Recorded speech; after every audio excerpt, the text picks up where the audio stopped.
Hi everybody, I'm Joe Pelzel and I'm here with PGAVia, and today we're going to start a project that's going to last at least 6 months, maybe more.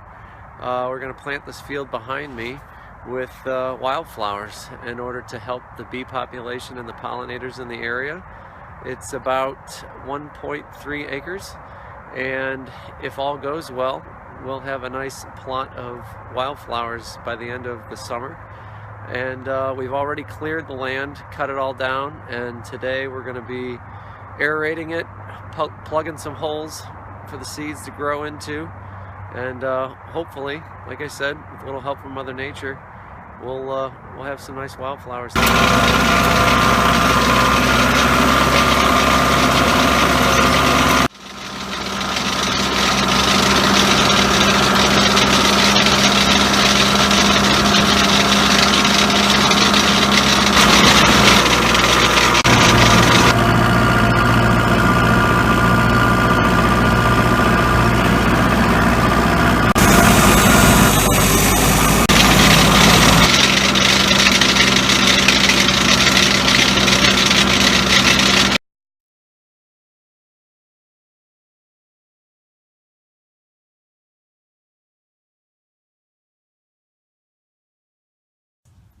Well, it's December the 14th, and it's a big day because our seeds from Pure Air Natives have arrived, and they've sown the different varieties of wildflowers right here onto the bag.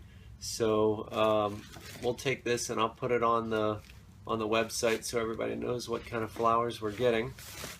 And then we also got a packet of wildflower seeds here where everybody at PGAVia is going to be able to create their own pollinator gardens, and hopefully we'll have 30 more pollinator gardens all over St. Louis. Well, it's the day after Christmas, and it's unseasonably warm today. It's probably in the 50s, and we've had a lot of rain. So today's as good as any to plant the field. As you can see behind me, I've started to test the soil out, and I think I can drag it out with our landscape rake. And it's been a few weeks since I poked all the holes in the soil, but it looks like most of them are still there. They haven't filled in yet. And so today we are going to use this thing you see behind me, a little spreader, broadcast spreader. We're going to dump the seeds in there and hopefully get a good seed bed going, and then we'll drag it in with the landscape rake. So we've just cut open this bag of wildflower seeds, and Pure Air Natives was nice enough to attach a spreadsheet that shows exactly what species and how much of each species is inside this mix. And we'll post this to the blog when we get a chance. But it's really interesting. I've planted a lot of grass seed down here at these fields, but I've never quite done anything like this before. There are at least 16 different varieties of wildflower seeds, and they range in size. So this ought to be interesting to get them to spread evenly in our broadcast spreader and not put down too much or too little. So we'll go slow and put in as many passes as we have to. So I've taken half of the bag of seeds and dumped it into the spreader here. And I think what we're going to do is try and go make one pass, put half of it down in one direction, and then we'll change directions and go and put the other half down, and hopefully spread this out as evenly as we can.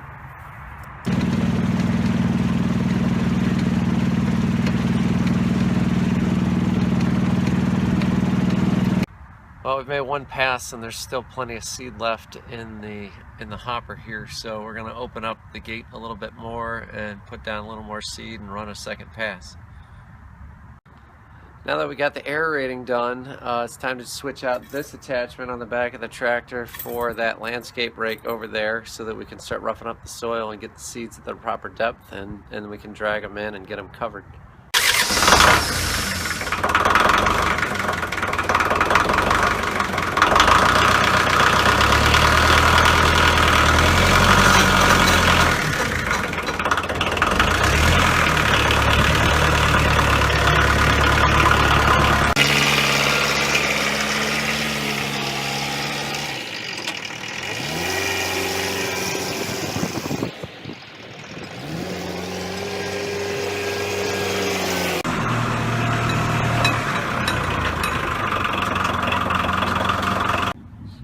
noticed we have a break in the steel here, so we're going to have to get that fixed before we get started.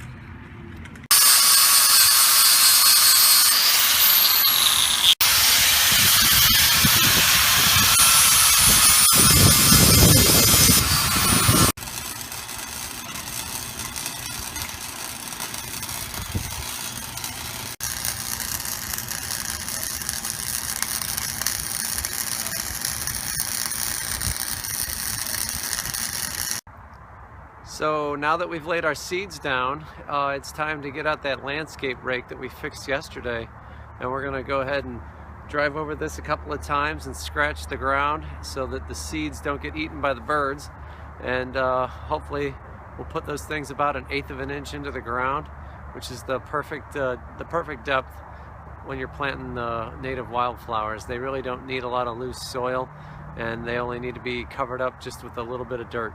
So we're going to go ahead and fire up the tractor and put down the landscape rake and see if we can scratch these seeds in a little bit.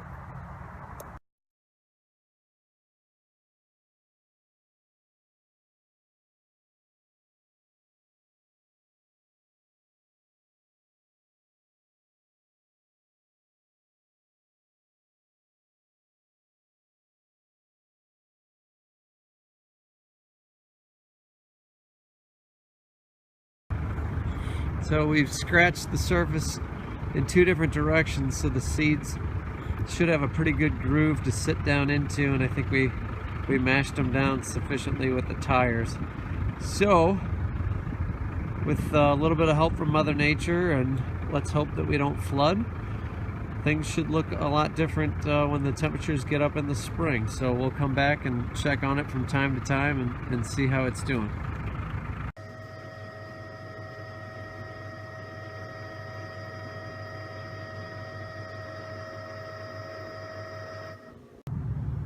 Well, it's been a while since we were down here at the fields planting the wildflowers, and since the last time I shot this video, we had the second worst flood in the history of recorded river levels. So as you can see behind me, that's still the Merrimack River sitting back on the field, and then if I turn the camera this way, just behind me is the field where we've planted our pollinator garden. So with any luck, the floodwaters won't have damaged the seeds, and in fact I've been down here enough to realize that a lot of times the floodwaters actually help, gets the seeds to germinate, and then we'll come back later and we'll cut back some of this competition of all the grasses that are growing, and hopefully the flood hasn't hurt us too much. So it's been a little bit since I've been down here at the pollinator garden that we planted. I think the last time I was down here we had a pretty major flood right where I'm standing. I think was about 15 feet underwater from the Merrimack River, and I wasn't really sure whether or not this pollinator garden was going to work out. I've been keeping an eye on it, and I haven't really seen much or no signs of life from the flowers that we planted. And then just yesterday, here we are at the end of June, and as you can see right here behind me, we still have signs of life. So I'm going to find out exactly what that little flower is, and we're going to identify it. But it's pretty exciting because if you can look kind of over my shoulder, I'm not sure if it shows up in the video, these little yellow flowers are really starting to pop up all over this field. So maybe life really does find a way. I'm pretty excited about it. Most of the green that you see growing out here is grasses that were here a long time ago, and they come back every year. But the little yellow flowers that are popping up right now are definitely something new. I've never seen these down here before, so these are definitely from the seeds that we planted.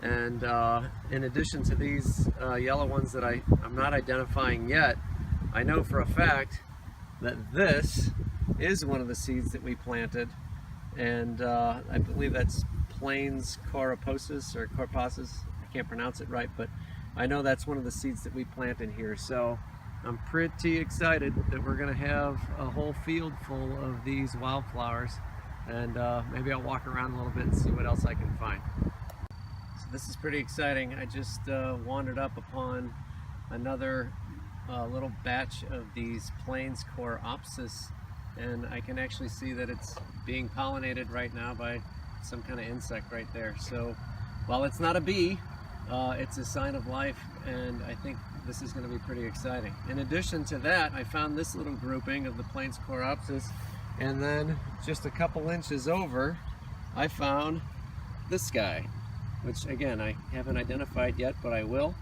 And so now I'm getting pretty excited that we have signs of blooms coming up here. These little yellow flowers are open only in the morning. They face the sun, which is in this direction, and then in the afternoon they all close up. So that's why I thought that we didn't have any flowers growing out here, but we do. So maybe there's signs of life after all.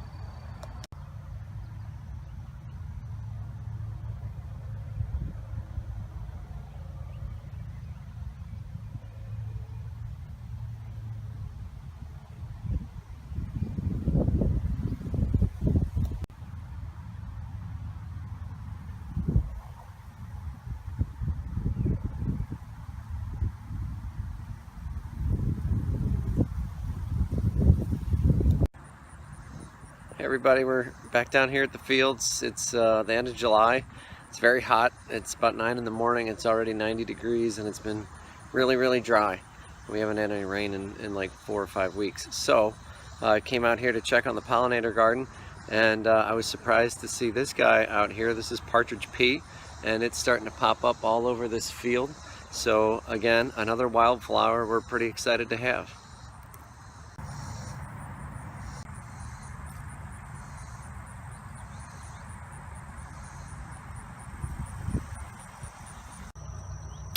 Hey everybody, just wanted to do an update and check in on the pollinator garden that we put in down here at the soccer fields, and it's been over 1.5 years since we planted this thing, and I came down this morning to set the sprinkler and check up on how things were doing a year after the planting, and a lot of the flowers are in bloom, and it's really exciting this morning because there are literally bees buzzing everywhere. Every single one of these flowers has a bee on it and they're doing their thing, so I feel pretty good about the way this whole thing turned out, and hopefully it will come back year after year and help the bees out.